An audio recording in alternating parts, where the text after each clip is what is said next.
Nintendo has been milking us dry for decades now. A lot of their pricing lately has been, how do I put this? Dog shit. However, that doesn't mean that I think Nintendo was better in the past than they are now. Although I believe that anyone has a right to their own opinion, like if you genuinely have fun playing Kraken Part 1, then more power to you. But Nintendo, factually, was way worse to its consumers and community in the past. It's not an opinion, and I can prove it by going way back to where it all began.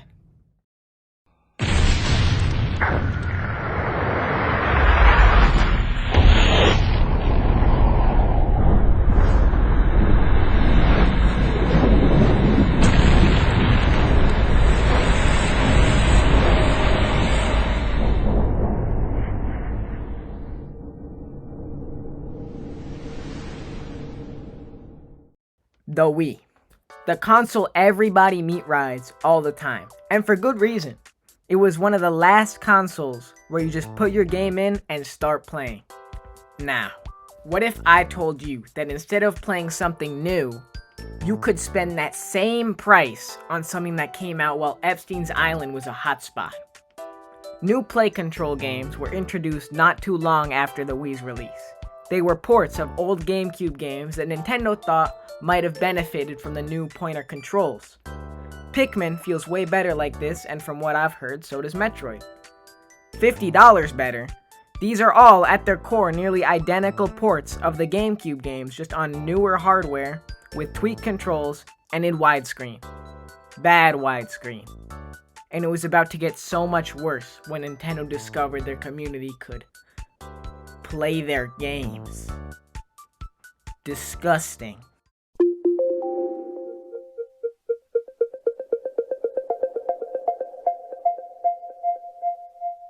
I see a lot of things online about Nintendo.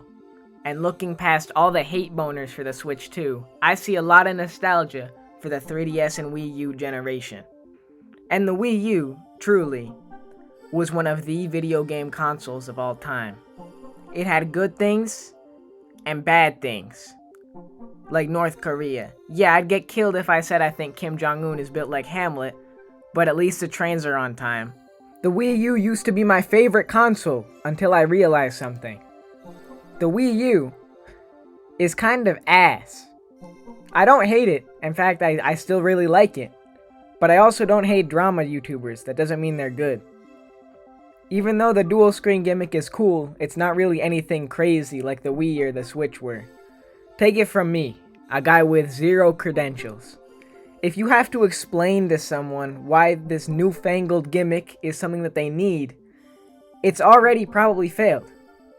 In the Wii U's 5 whole years, the gamepad's best use case was in like 30% of one launch title.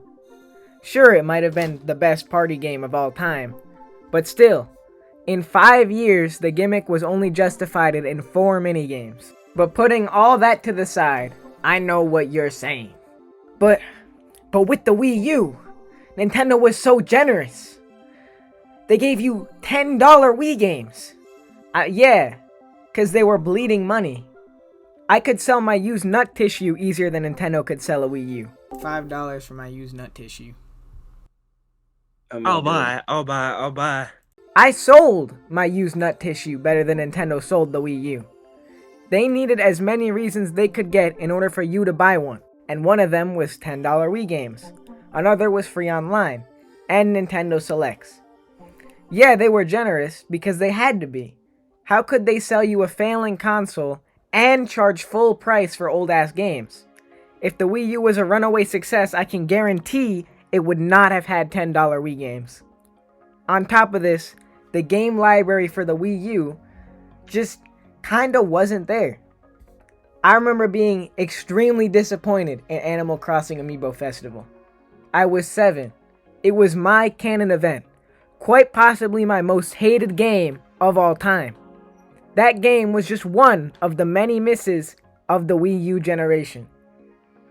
And games like Mario 3D World just weren't what people wanted to see at the time. People wanted a new, revolutionary Mario game like Sunshine was for the GameCube and Galaxy was for the Wii.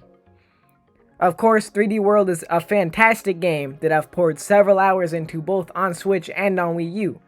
It's one of my favorite Mario games, but it just wasn't what people wanted at the time.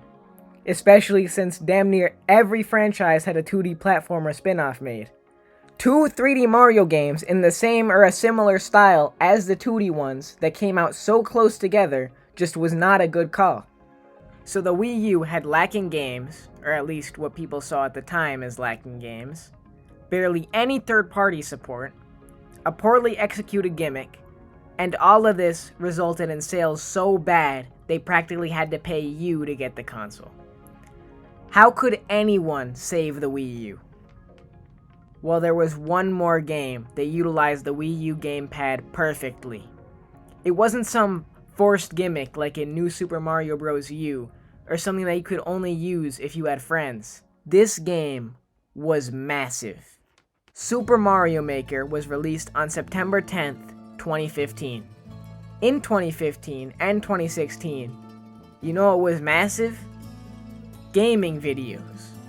YouTubers at the time gobbled up Mario Maker like how EDP gobbles up his cupcakes. It was finally giving people a reason to buy the Wii U. And just then, when the whole world was about to buy a Wii U, Nintendo did what Nintendo does best. They fucked it up. Nintendo Co. Ltd, in their mega genius, decided to copyright claim and outright remove a lot of the popular Mario Maker videos that were promoting their failing console, making the one to give the Wii U its final blow, Nintendo themselves. But they were about to recover quicker than PewDiePie. The Nintendo Switch launched on March 3rd, 2017. With it came a plethora of hype. People from all kinds of testicles wanted Nintendo's new system, and who could blame them? The Nintendo Switch was a first of its kind. The first handheld game system that offered home console-like experiences on the go. The first game console that could switch between a TV and a handheld portable. The first game console to charge $70 for a controller. $80 for a controller. At least it launched at $300. A good bit less than the PS4 and Xbox One were at the time. And it launched with Breath of the Wild, one of, if not the, pioneers of open world games. But still, the dock was $90. People point to the Switch as the catalyst for Nintendo's greed, like, oh, after the Switch became so successful, Nintendo got mad greedy. But with these prices, especially coming off of the Wii U and at the beginning of the Switch generation, how can that be the case? Maybe they just knew at the beginning that the Switch was gonna be successful. Or maybe these accessories actually do just cost this much to manufacture. I don't think they do. But either way, their greed didn't come from the Switch's success. We can see precursors to it with the Wii's pricing and the shitty treatment of their community with the Wii U. But sometimes, once in a blue moon, their pricing was actually pretty good. Nintendo Switch Online came out in 2018, costing only $20 a year. There is something to be said about Nintendo's online services though. They're dick. But still, only $20 for Switch Online, NES, and SNES emulators, while the PS4 and Xbox's base tiers were charging a whole ass game, is pretty good. And that price staying consistent for 7 years while getting continued updates to its perks is even better. Game trials were also introduced as a part of Nintendo Switch Online. Nintendo offers free trials for games if you shell out only a Fortnite skin a year. Not the expansion pass, the $20 a year Nintendo Switch Online subscription. I know 9 times out of 10 these aren't first-party Nintendo games, but still, offering a service like this and encouraging third parties to participate is pretty cool. Nintendo also stopped treating content creators like they had chlamydia. With the removal of the Nintendo Creators Program, YouTubers were free to make whatever kind of Nintendo content they wanted. Finally, after several years and countless spats with creators, Nintendo finally accepted that this was the future. They even sponsored a competitive Smash Bros. Circuit. It was kinda ass, but I mean, they tried.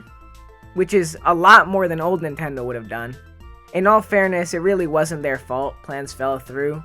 I won't get into the whole nitty-gritty Smash drama of it all, but Smash TOs and organization heads are just fucking terrible at their job, it seems. And that brings us to the Big 25. Nintendo Switch 2 launched on June 5th, 2025 to very mixed reviews. If you bought a Switch 2 at launch, it was either because you really like Nintendo, or you were gonna make 20 different videos on how Nintendo is becoming Hitler's pre-cum. This multi-billion-dollar company has actually been fairly responsive to its community lately. Did they lower the price? Are you stupid? Mario Kart World has actually been under a lot of fire for its intersection tracks and price, but I'll talk about that later. So what did they do? They changed a lot of the layouts to these tracks and made 3-lap tracks appear more often in online matches. A huge change from their old go fuck yourself attitude. Another hate jerk moment for the Switch 2 was game key cards being announced. And you're right, they are not as good as games that come on the cartridge. But they're not ungodly. Yeah, it's just a license key, but I can sell it, I can give it away, and I can lend it to someone. I can do anything I want with it. Unlike a digital game, I can just walk into a GameStop and trade in my game key card. Also, cartridges suck. This is not new. Nintendo lost a whole generation because they went with cartridges over glory hole discs. And Donkey Kong Bonanza on cartridge does actually have a few minimal performance differences. Very minimal, but I could see how a developer that doesn't optimize their game properly or at all would get several more. Of course, something like Pokopia, yeah, this is just because they want to stroke themselves off at their profits. But still, I'd take game key cards over what Sony and Microsoft have been doing. A lot of the time, the disc they're selling to you doesn't have the actual game on it and it's just a license key. The big difference here, Nintendo tells you, very loudly, big white banner on the box. So if you're like me and don't want to spend this much on an Express SD card yet, you can just glance at the packaging. One last thing. Switch 2 games are not $80. A Switch 2 game is $80. Which is still bad. It's still very bad, don't get me wrong. But Donkey Kong is $70, and Switch 2 editions are game plus DLC bundles. Most first-party Switch 2 games are gonna be $70. Nobody's buying Pikmin or Animal Crossing at $80. That's why they'll be priced normally. Even with things like Mario Galaxy and Galaxy 2. This has been done countless times before. Yeah, while I think $40 for remasters for almost 20-year-old games is crazy, these aren't made for me. This bundle is for the person who skipped out on one of these games for whatever reason, or the dad looking for something to get his kid at Walmart. Of course, there are better, cheaper ways to play these games, but lots of people don't know, don't care, or don't want to spend the time to get it set up. So I think just having this option for old games on modern hardware in HD is 100% a good thing.